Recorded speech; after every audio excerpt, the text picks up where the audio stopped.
But I feel like we got to be socially conscious about what's going on, especially like we're like the majority of us are in Columbus. Like if you've been here, like the shit that's going on in Columbus right now, it's kind of wild, bro. It is, but it's not unique, bro. That's literally They went happening from downtown everywhere. Columbus to fucking Troy's store on goddamn Town and Country. And then that's the number 10 bus, bro. That's like a 20-minute trip, bro. I hate facts. But fuck you. Hey, this nigga that number 10 go right from downtown. Bro, exactly. You line up by the courthouse, bro, and then you on Broad. Or so what? No peace. Like,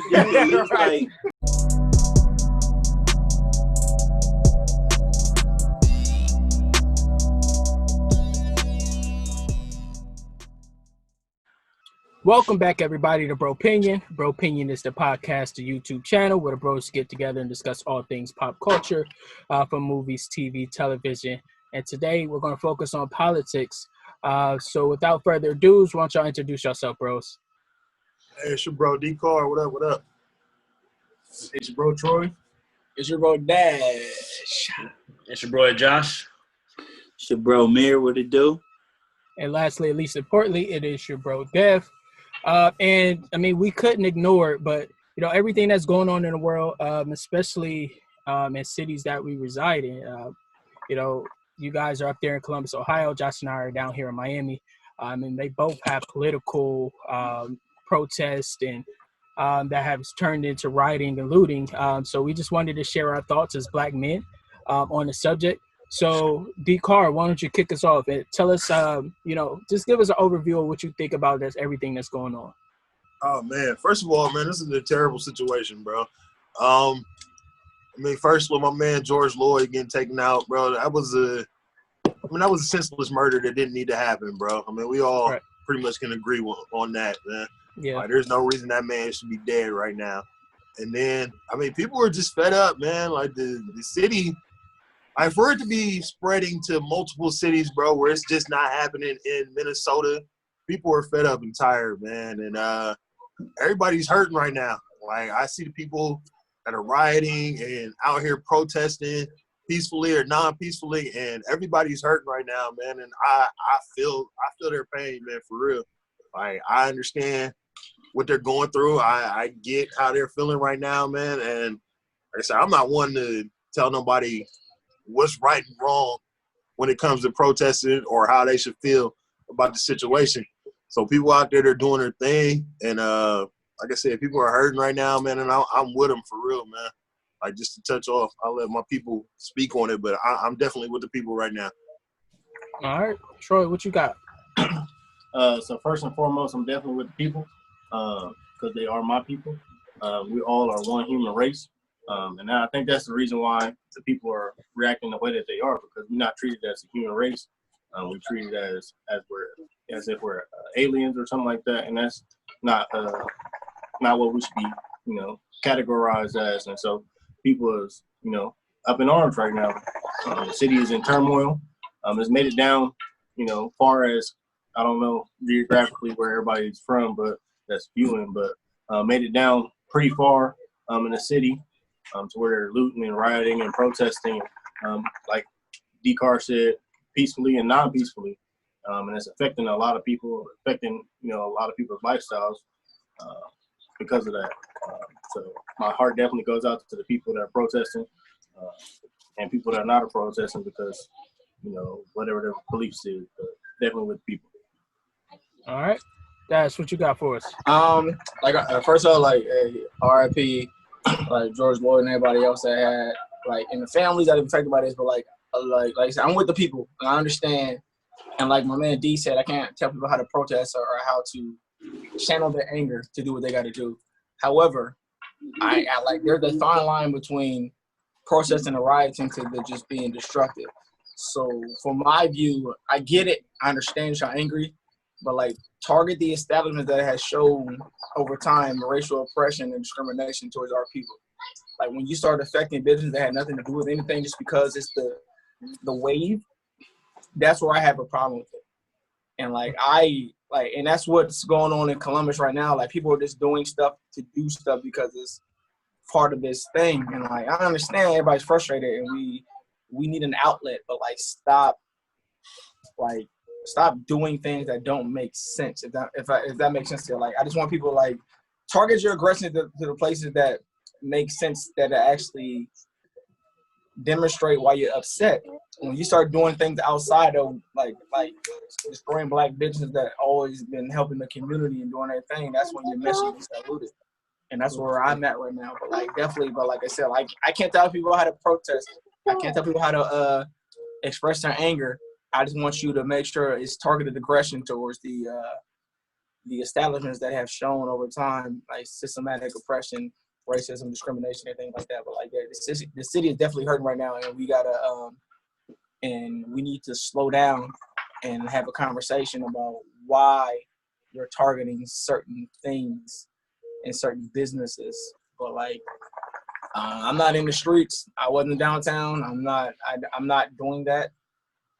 But I'm definitely with the people. I just, I got a lot going on. I got a family. I got things. I just don't want to be caught up in a situation where I might compromise what I got going on. Because if anybody don't know, I do work for the government, but I also understand, like, yeah, it's fucked up, but there's ways to do it. Initially, it started off great. People protest. We were doing our thing. We was rioting, but it wasn't. It was more structured, and then it got to the point where people started just acting out of character, and like, we started diluting our message of what we're trying to get across. And that's where I'm like, all right, y'all gotta relax a little bit. But the city's hurting. The United States is hurting. We need to have we really gotta look at what we're doing in America as far as justice systems and police systems, and figure out why we're still targeted, and we're just trying to do our thing. But one step at a time. I think it's a step in the right direction overall, because I think we've shown that we're tired of this shit. Being like a Black American, brown American, like, we're tired of being targeted, and y'all gonna feel this.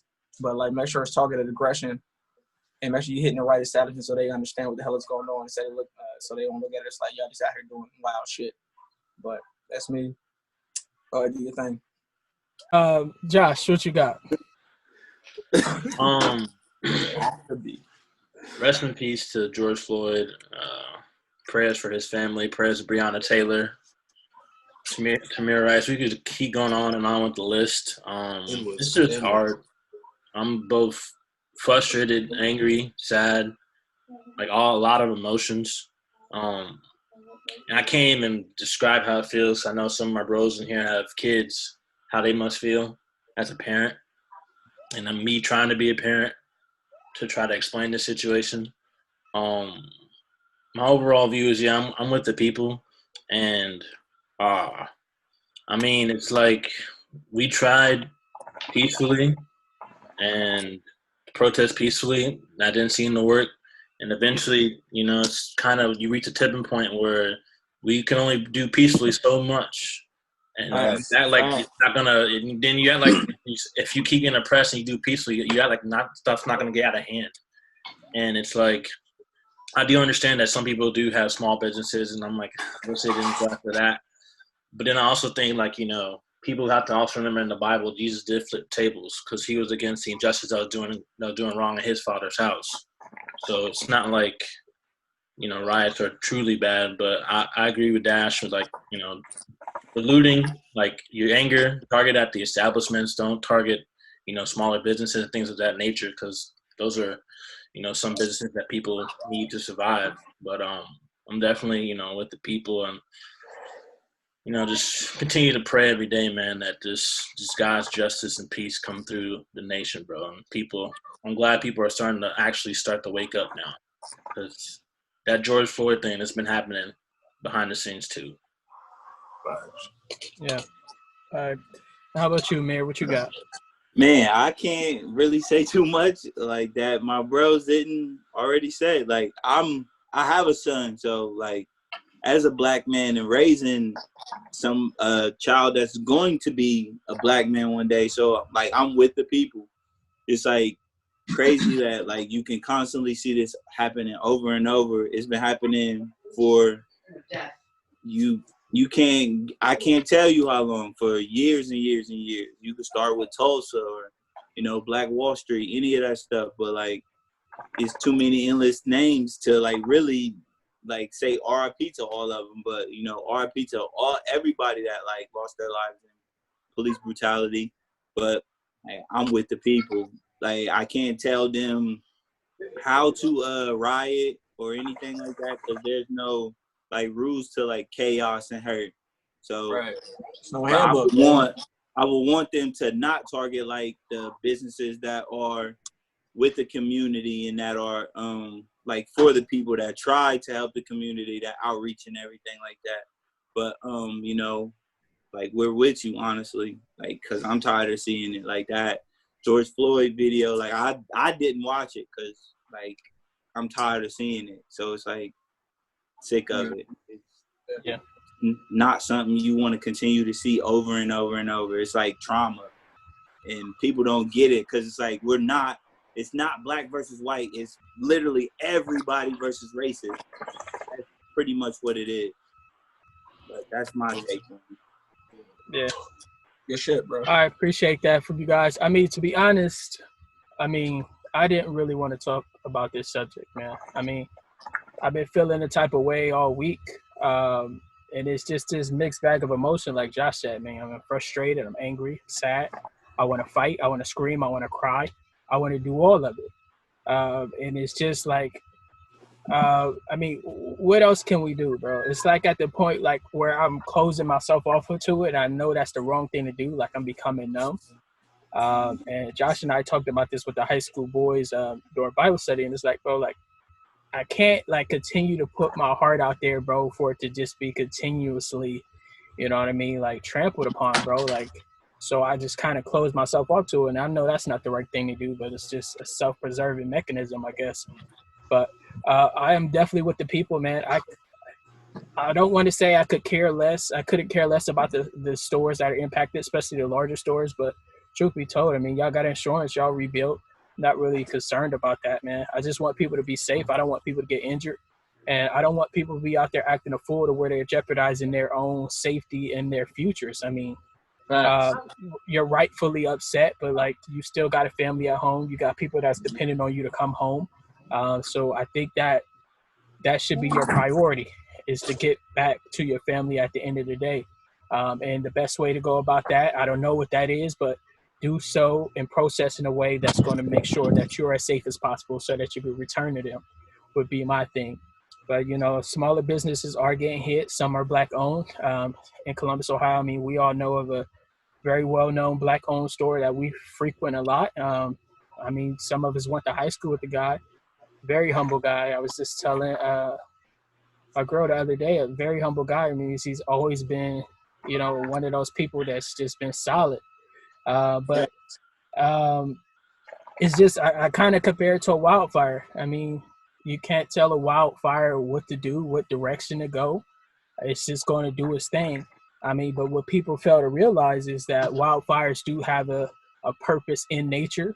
They do burn away, dead debris, old trees, and that new life could spring up from those ashes that then produce nitrogen in the ground. I don't want to give y'all a science lesson, but so Mr. Wizard ass. That was good though. I like that was nice.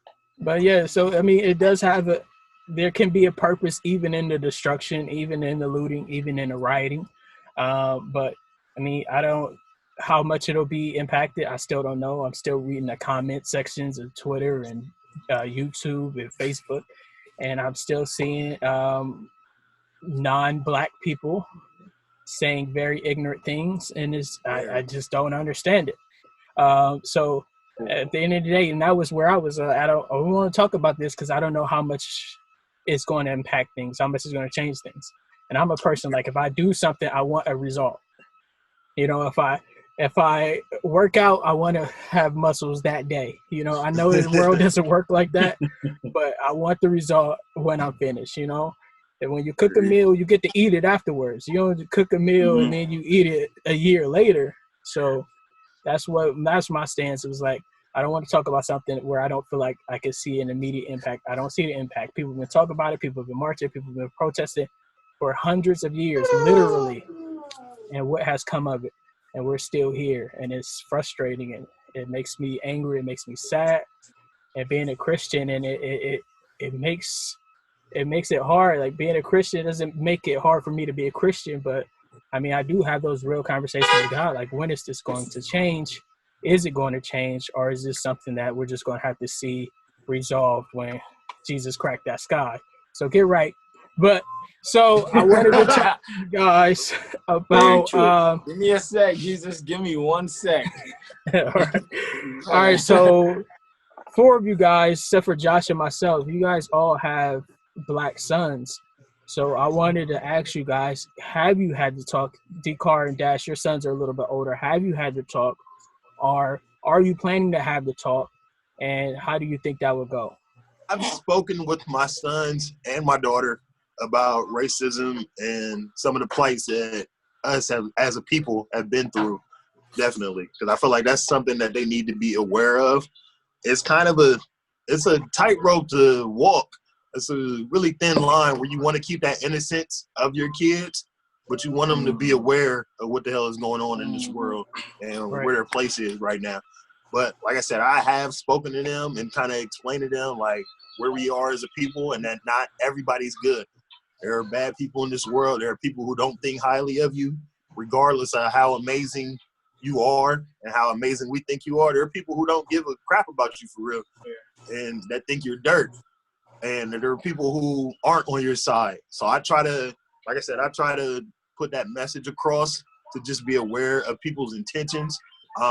Definitely this situation, I plan on speaking to my kids. They just got here today, and we plan on having to talk about it. I've spoken with their mother, and she kind of talked to them about it and touched on what was going on.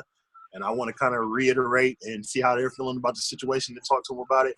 But definitely, I feel like, especially raising black sons, man, raising black men that are going to be out here in this world is something that you got to do. They got to have some kind of awareness about what's going on in this world and how to protect themselves out here, man. Because, like I said, not everybody's on their side.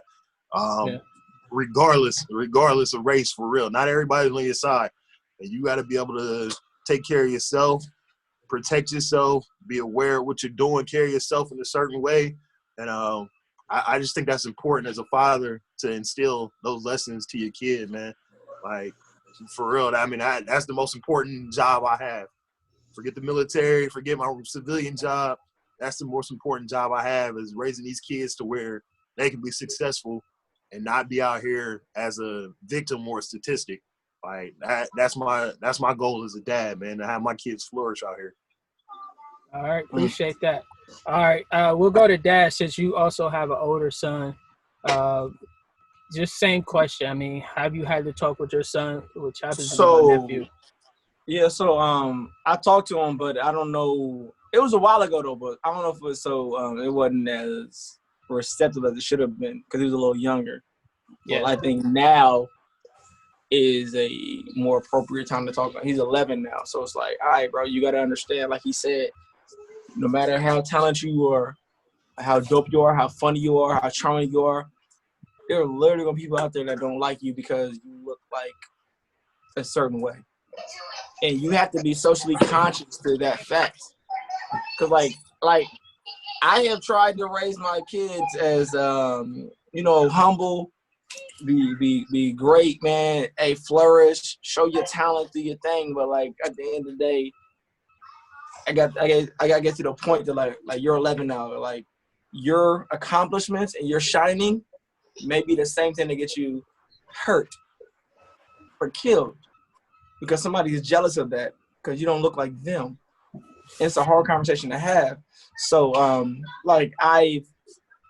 especially when I've been in the Army for 16 years. I've seen it. I experienced it. Then you have the kids. Like, damn. So how do you prepare them for this world? And you want them to do great. You want your kids to flourish when the kids are developing their own personalities. You want to see it establish and grow. It's like, do I stun it? Like, hey, champ, hold what you got, because they may not like what you do because you are you, it's a weird, like you say, it's a tightrope to walk. I want you to be you, but like I don't want you to be too great where you get taken out because you are so dope. Yeah. And like discriminated against because you are so cool. Like everybody here except Josh has met my son. Dude is funny, he's charming, good looking kid, gets along well with everybody, but like, bro, that's not everybody else is not as receptive to everybody. To that. Like you ever met you met Ddotcar's son, you met like Mir's son, Troy's son, like they're good kids. And even my nieces, they're all good kids. They've been brought up really well.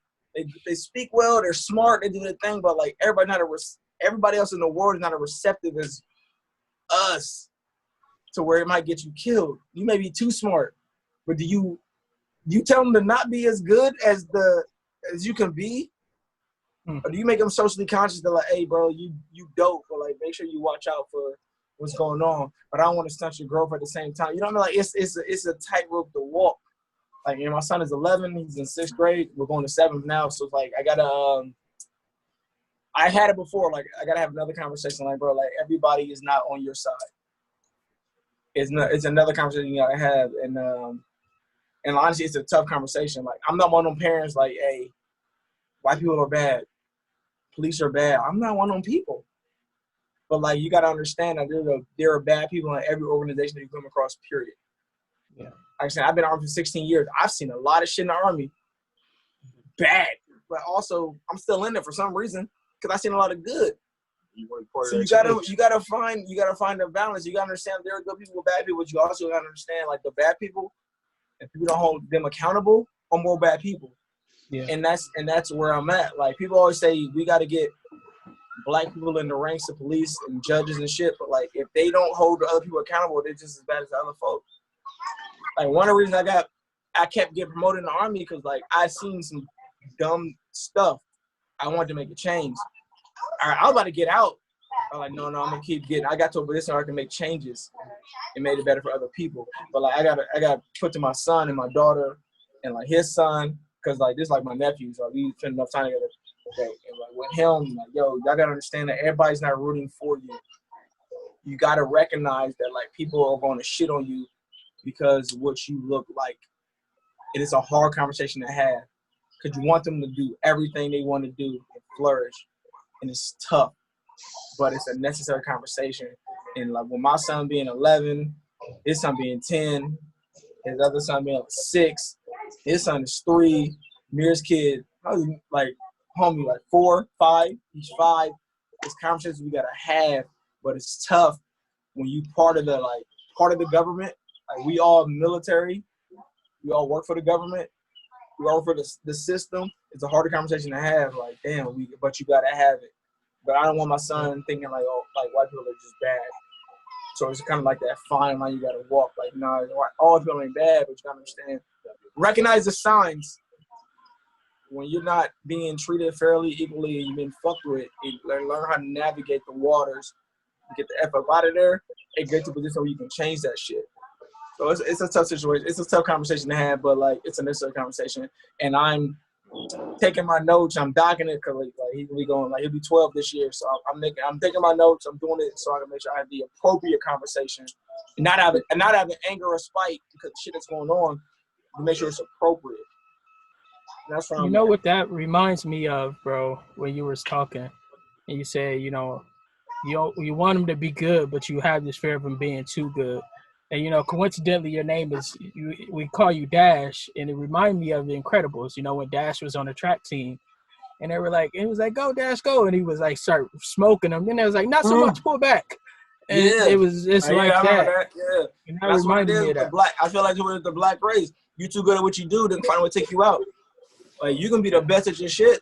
So a lot of shit is. But the system, right here, it's the system. Scared. If people up here, they're like, ooh, now you a little too good. Yeah. Like, you got every qualification, passing all them. However, buddy system. I'm going to get him in here first. You know what's an example, though? I just thought of. You remember what happened to Laramie Tunsil? How he was going to be a top 3-5 pick, and then that video comes out. Because remember, he was going to be that dude. And then he slipped all the way down. He lost, what, $3 or $5 million because of that? Okay. So let me give you a scenario. So, and this is personal. So we got back from deployment like last year. I ain't one of the highest ranking people in my unit, at my rank, period. And then like we got back and they made this other dude, white dude, a platoon sergeant over me. It didn't even tell me. The buddy system.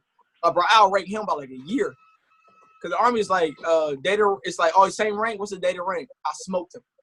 Older white dude smoked him, which I put him in position over me. I'm like, so what is this about? Like I experienced it too, but it's like one of the things like this. Bet, let him fuck up. Don't call me. Period. Let him burn. That shit. It literally just happened to me. Like I gave y'all, like the Army, I gave you 16 years. I had people volunteer for a deployment because I was coming, because they know I'm pretty smooth and like I'm black and like the youngest E7 in the whole battalion almost. Like, but y'all, we got back from deployment. Y'all gave him the platoon sergeant position because of what? He can't hold it. Like I ain't not to brag. He ain't got shit on me. Period. The buddy system, the body system.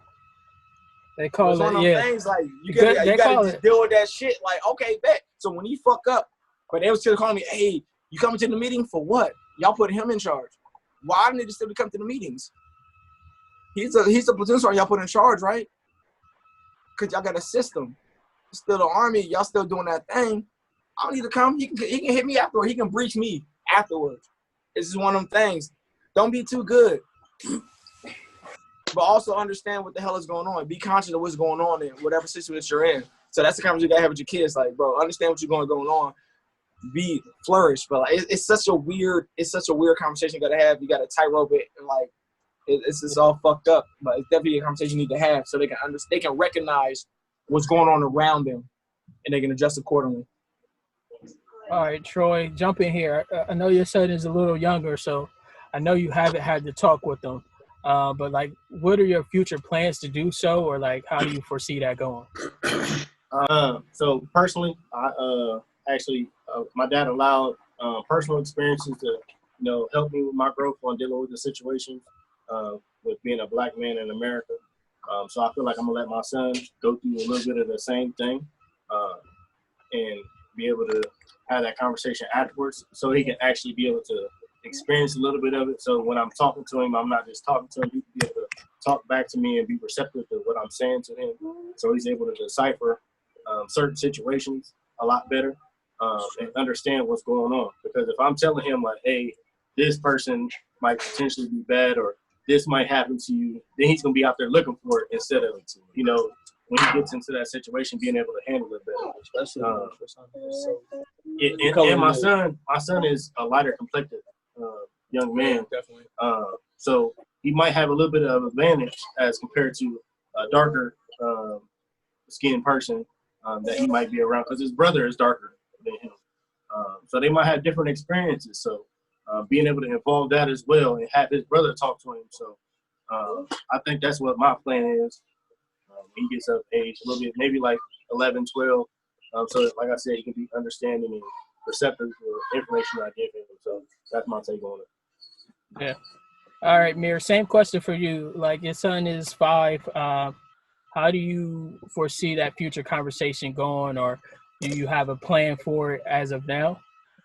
I don't have a plan, because honestly, like, even with my daughter, they're 5 and 4. Like, they're still innocent. They, you know what I'm saying, they look at everybody the same. So it's not, I don't know, it's not anything I want to really take away from them yet. So I think I'm going to try to, like, just gradually do it, like, here and there. Because I tried to weed my daughter away from, like, speaking to everybody and saying hi. Because I try to tell everybody. She's so fucking sweet, man. Everybody, so sweet. Everybody isn't, like, yeah, like they said, like, everybody isn't for you. But she just has the personality that when she walks in the room, she just wants to speak to everybody. She wants to, you know what I'm saying, let everybody know she's in the room and that, you know what I'm saying, hi, here, there.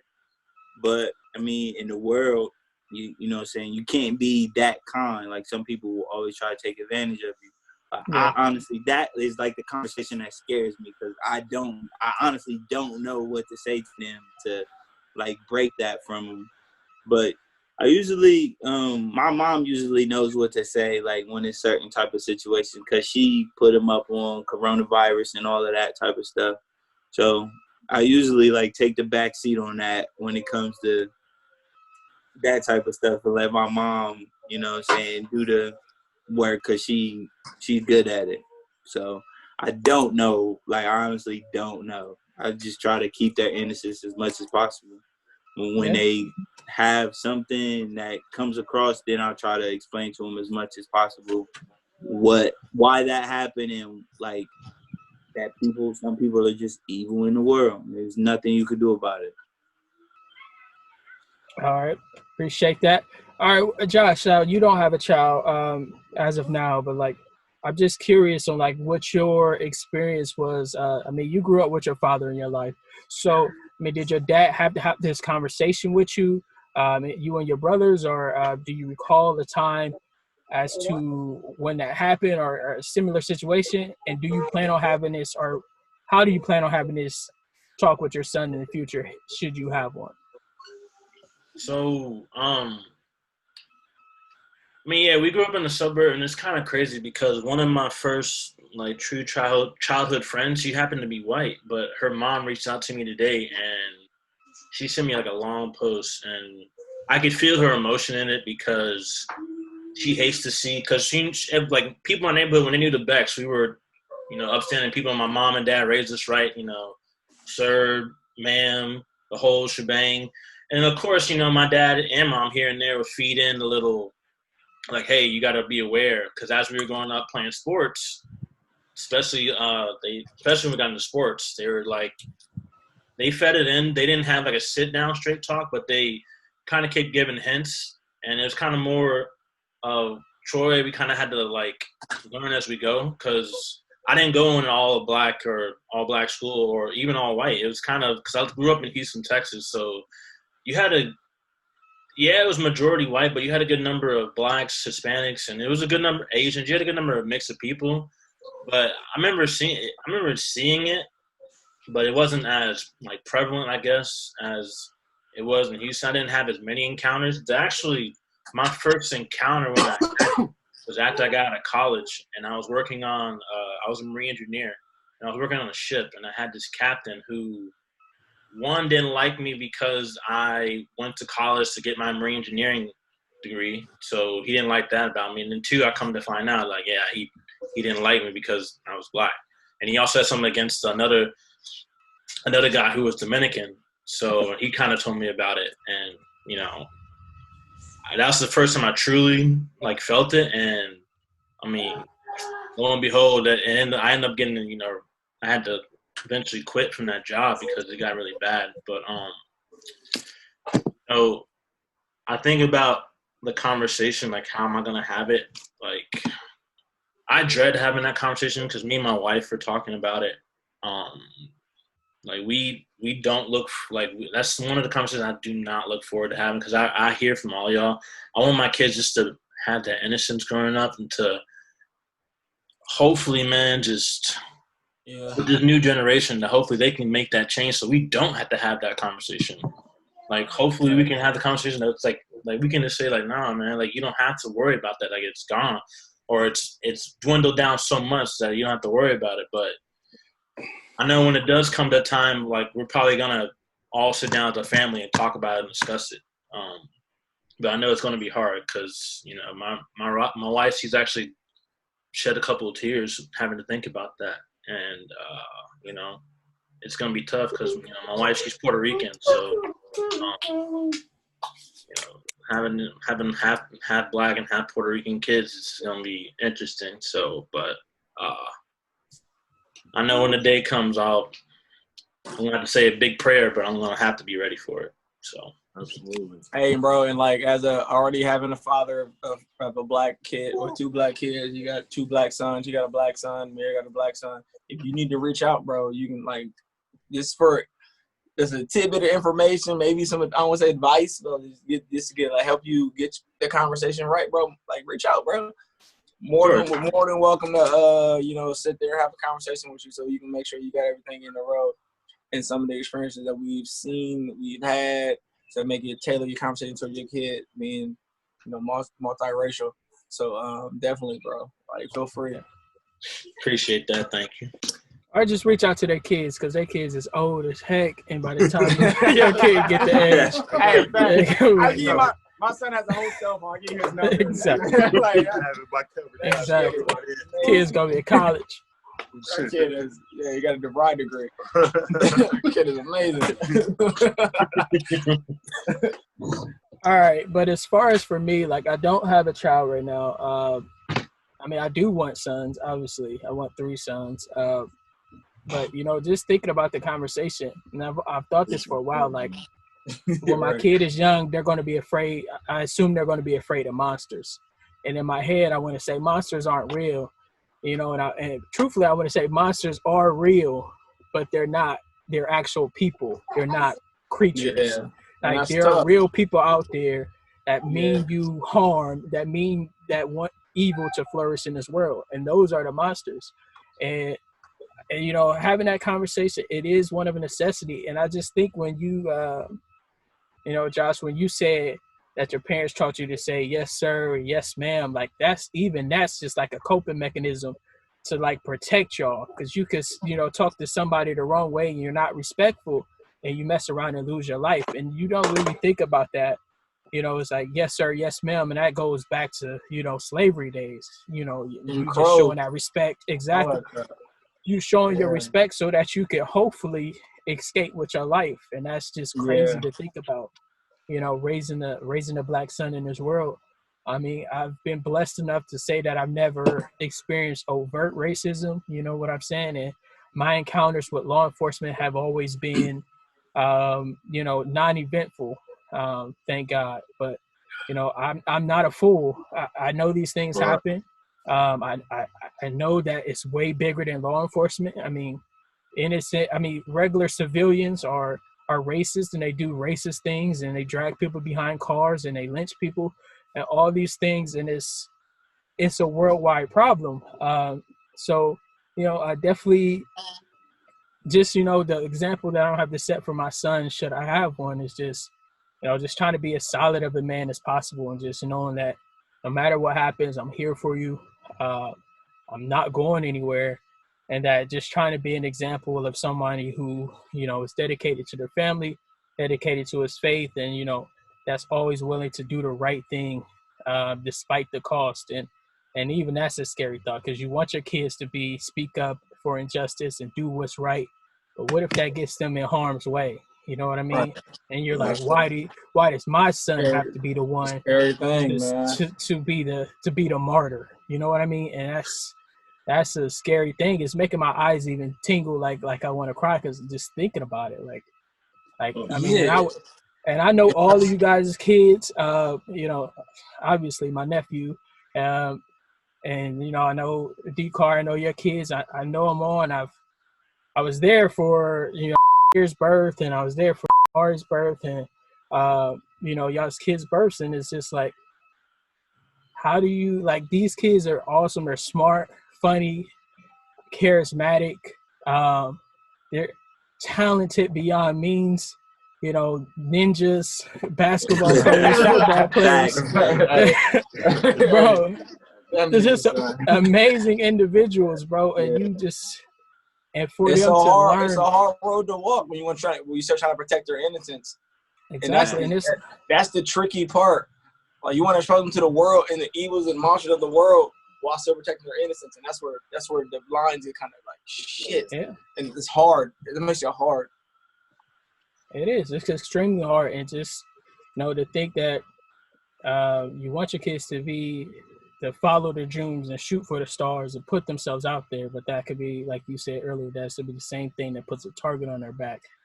Mm-hmm. And, having that conversation like, yeah, you can be, the most successful black man in the world, but, as Jay-Z said, you still nigga at the end of the day.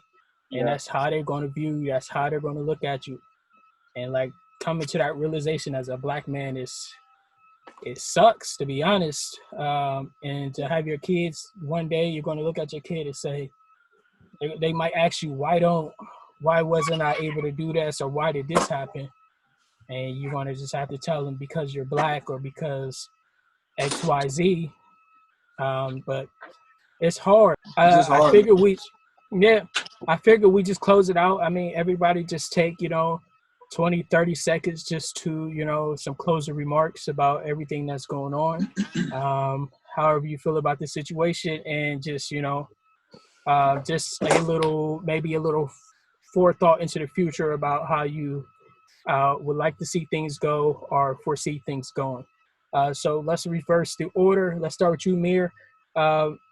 Just a little 30 second close out, and just your thoughts for the future or hopes for the future, at least.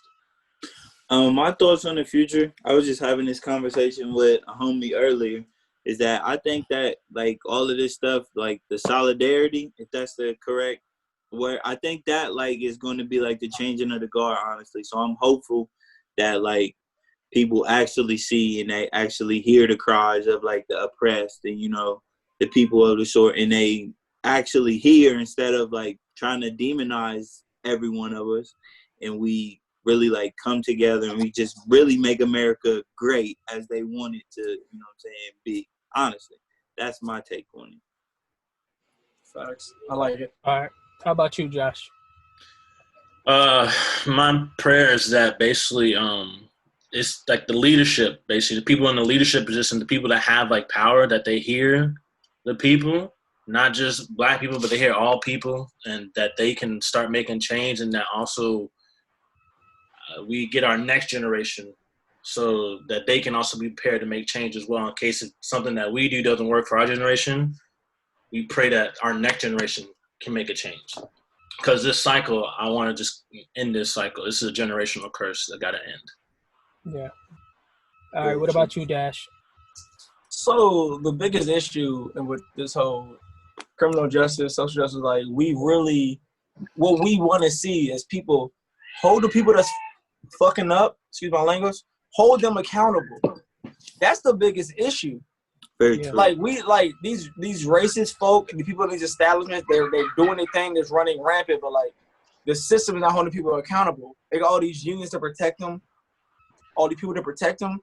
They're holding them accountable. Like, old boy got arrested the other day, but, like, we've seen that before. What happened after that? They didn't hold them accountable in the system. We want to see people held accountable for doing what they do.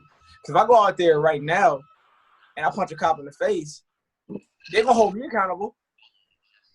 But literally, if you watch the video, he literally sat on that man's neck. I watched it yesterday, the whole video. For 10 minutes, he sat on that man's neck with his knee.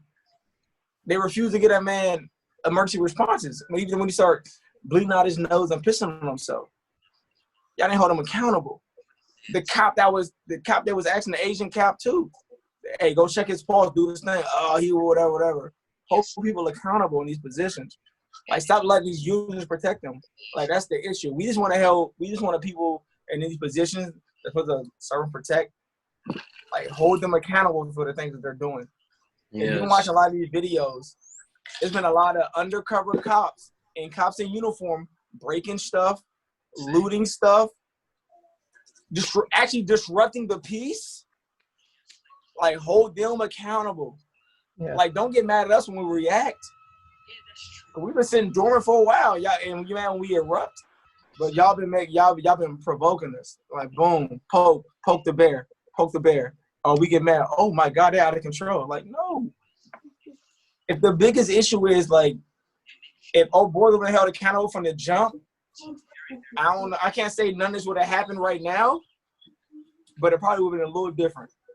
Yeah. Yep. The people that's doing it wrong accountable. And, like, I want people, like, I know, like, even, like, and one other thing is, like, make sure, like, earlier, like I said, make sure your aggression is targeted to the right people. Like, I have a friend who's a Minneapolis fire chief. He said they were putting out fires that they started. People were throwing rocks and bricks at them. They're the firefighters putting out the fires. They got nothing to do with police aggression and police brutality. Make sure you're like, one of my best friends is the fire chief in Minneapolis, and they're getting bricks thrown at their trucks, and people are shooting at them. Like, make sure your aggression is targeted the right way. And that's all I got. Like, hold people accountable. Like, make sure you target your aggression the right way. And like let's try to heal together, man. Like we know it's fucked up, but like make sure your aggression is targeted the right way. Hold people accountable. That's it. Yep. All right, Troy, what you got? I thought we said 20 seconds, not 20 minutes, but 13 minutes. But now, honestly, what I would like to see hour. is definitely want to see some accountability. Accountability is going to be the biggest thing to where we can reach equality, because that's where America is divided. We don't have any equality within America, and it's supposed to be the American dream, but the American dream is not for everybody, obviously, and I would like to see that to be the case, so we can be a united front, just like we are with cancer. You know, the fight against cancer, that's for everybody, but fight for social justice and equality is not for everybody. So I'm trying to, hopefully we can get to that point, especially with the protests and the rioting and stuff like that going on. We can get to that point because it's been numerous times that we've had to have these conversations. We had to have these riots. We've had to have these looting situations and people dying and losing their lives. Like, how much more is it going to take for us to be able to be on the same playing field as everybody else?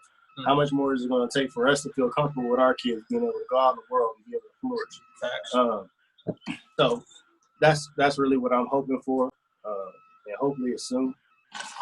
Because like you already stated, I do have a son. He's 3 years old, and hopefully by the time he's of age, he's able to, reap the benefits of everything that my ancestors, my family, and everybody else that's protesting this put their lives on the line for. So that's what I hope.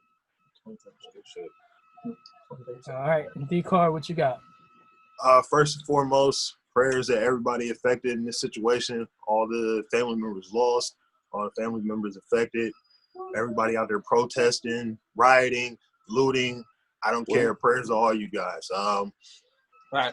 Second of all, like I said, and everybody touched on it, accountability, man. We want these people held accountable for the shit that they're doing. People out here doing wrong, I don't care that you're police. I don't care if you're military. I don't care what you are. You should be held accountable for the wrong that you're doing. It doesn't make any sense, man. Those are senseless lives lost that don't need to be lost.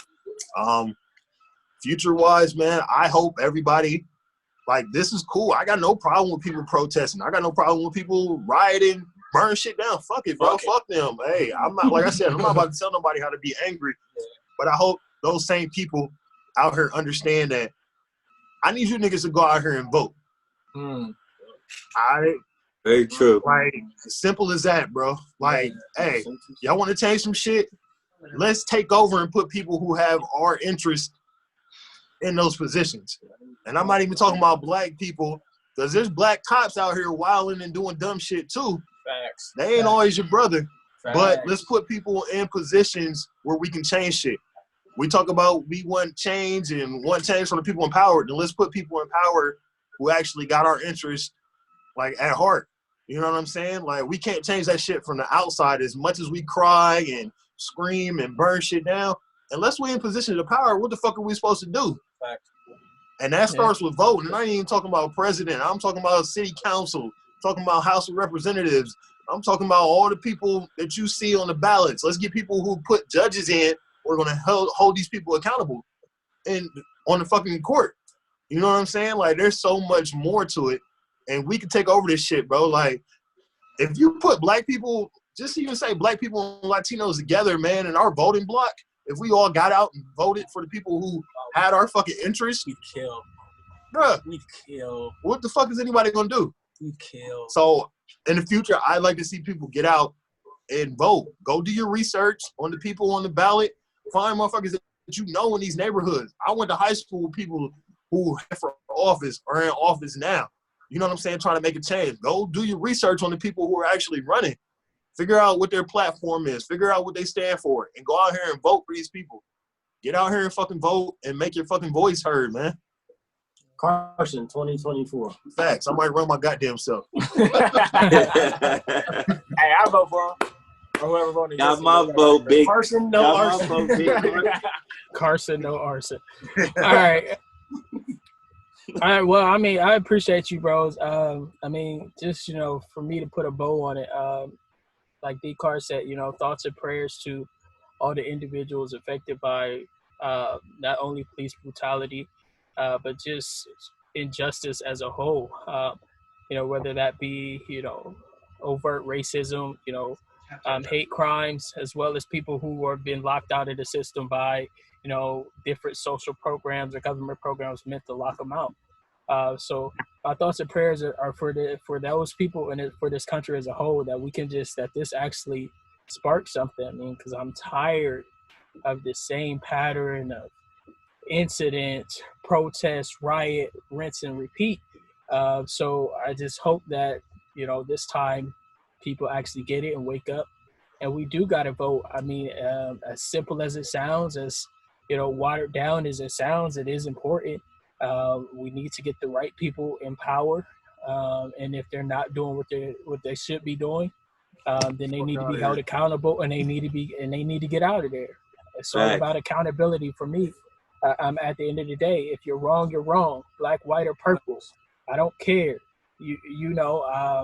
I'm a Christian, as you guys know. So I mean, right is right and wrong is wrong. If you act wrong, if you take somebody's life for no other reason than to preserve your life in a situation where you are a mortal threat, that I just can't rock with that. And it's wrong on every level. And the people who choose not to speak up against it, especially if you're a police officer or what have you, and you just sit there and let it happen, bro, that's a coward in every way, in every definition.